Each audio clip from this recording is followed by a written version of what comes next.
मेरे साथियों, गीता में भगवान श्री कृष्ण ने रणभूमि में अर्जुन को जो ज्ञान दिया था, वो गीता में बताया गया है। गीता में कुल 18 अध्याय हैं और इन सभी का अलग अलग महत्व है। आइए जानते हैं गीता के पहले अध्याय का महत्व क्या है। श्री गीता उपनिषदों का सार है। महाभारत युद्ध के समय रणभूमि में भगवान श्री कृष्ण ने अर्जुन को जो ज्ञान दिया था, वो गीता में बताया गया है। गीता में ऐसी बहुत सी बातें हैं जो मनुष्य को जीवन की कई कठिनाइयों को आसान बनाती हैं। इतना ही नहीं, गीता पढ़ने पर मनुष्य को बहुत सी नई जानकारियां भी मिलती हैं। साथ ही हर अध्याय के नियमित पाठ का अपना लाभ और महत्व है। भगवान शिव ने देवी पार्वती को गीता के पहले अध्याय के पाठ का महत्व जो बताया है, वही यहाँ मैं आपके लिए प्रस्तुत करता हूँ। लेकिन गीता के पहले अध्याय के महत्व को जानने से पहले जान लिए श्री भगवद गीता के प्रथम अध्याय की खास बातें। गीता के पहले अध्याय का नाम अर्जुन विषाद योग है। इस अध्याय में कुरुक्षेत्र के मैदान में उपस्थित बंधुओं और संबंधियों को सामने देखकर अर्जुन के मन में उठे विषाद और मन की स्थिति का वर्णन किया गया है, जिसे संजय धृतराष्ट्र को बताते हैं। एक समय पार्वती जी ने पूछा, हे महादेव जी, किस ज्ञान के बल पर संसार के सब लोग आपको शिव कहकर पूछते हैं?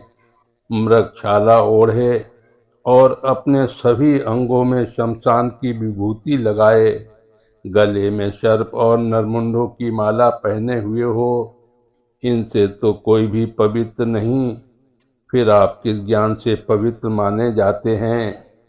तब महादेव जी ने उत्तर दिया कि हे प्रिय सुनो, मैं गीता ज्ञान को अपने हृदय में धारण करने से पवित्र माना जाता हूँ। इस ज्ञान से मुझे बाहर के कर्म नहीं व्यापते। तब पार्वती जी ने कहा कि हे भगवान, जिस गीता ज्ञान की आप ऐसी प्रस्तुति करते हैं, उसके श्रवण करने से कोई कृतार्थ हुआ भी है? महादेव ने उत्तर देते हुए कहा कि इस ज्ञान को सुनकर बहुत से जीव कृतार्थ हुए हैं और आगे भी होंगे।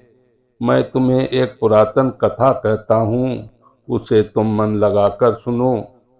एक समय पाताल लोक में शेषनाग की सैया पर श्री नारायण जी नयन मूंद कर आनंद में मग्न थे। उस वक्त भगवान के चरण दबाती हुई लक्ष्मी जी ने पूछा, हे प्रभु, निंद्रा और आलस्य तो उन पुरुषों को व्यापता है जो जीव तामसी होते हैं, फिर आप तो तीनों गुणों से अतीत हो, आप तो वासुदेव हो, आप जो नेत्र मूंद रहे हो, इससे मुझको बड़ा आश्चर्य है।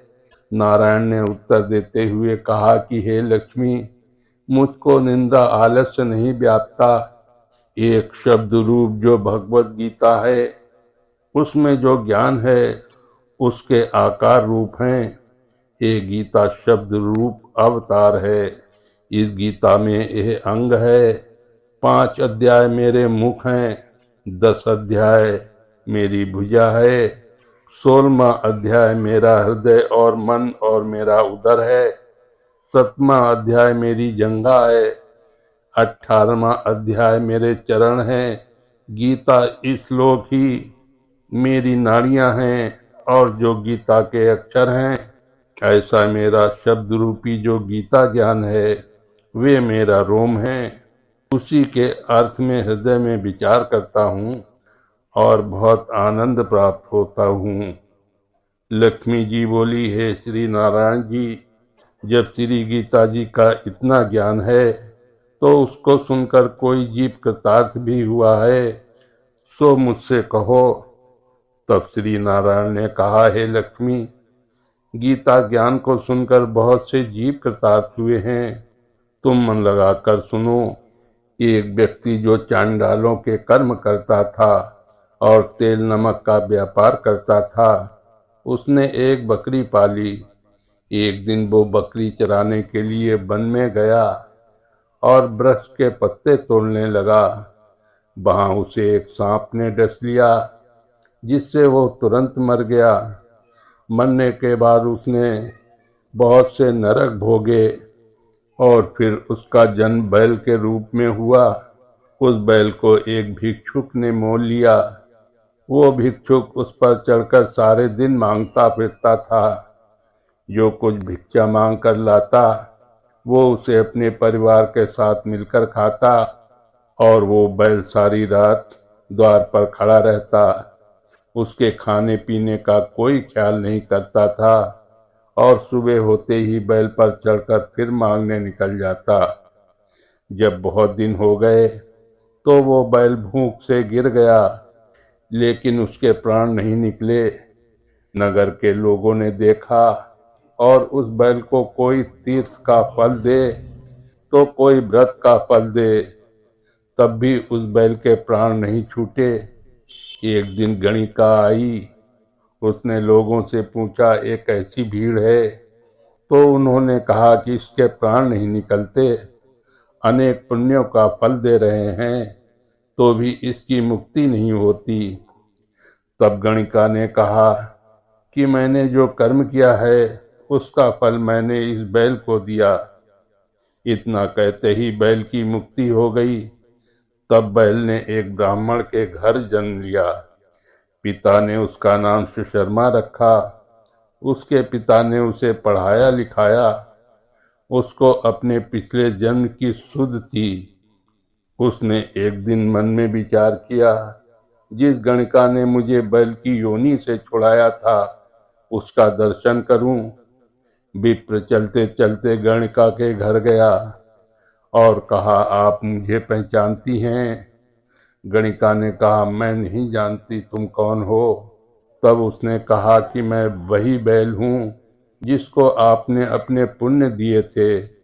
तब मैं बैल की योनि से छूटा था। अब मैंने विप्र के घर जन्म लिया है। आप अपना पुण्य बताएं। गणिका ने कहा कि मैंने अपने जाने में पुण्य नहीं किया, परंतु मेरे घर एक तोता है। वो रोज सवेरे कुछ पढ़ता है, मैं उसका वाक्य सुनती हूँ। उस पुण्य का फल मैंने तुम्हें दे दिया।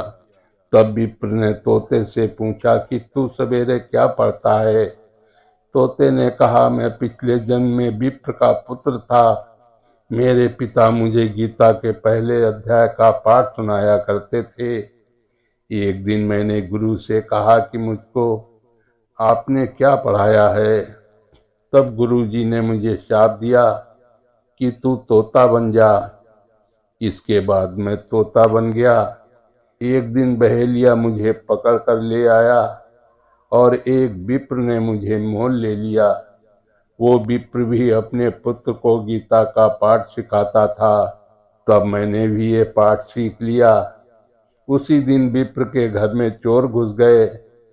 उन्हें धन तो प्राप्त नहीं हुआ, लेकिन वो मेरा पिंजरा उठा ले गए।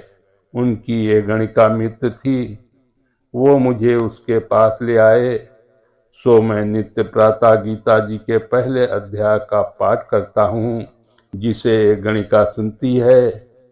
पर इस गणिका को समझ में नहीं आती। जो मैं पढ़ता हूँ वही इस गणिका ने मेरे निमित्त दिया था। वो श्री गीता जी के पहले अध्याय का फल था। तब विप्र ने कहा कि हे तोते, तू भी विप्र है। मेरे आशीर्वाद से तेरा कल्याण हो।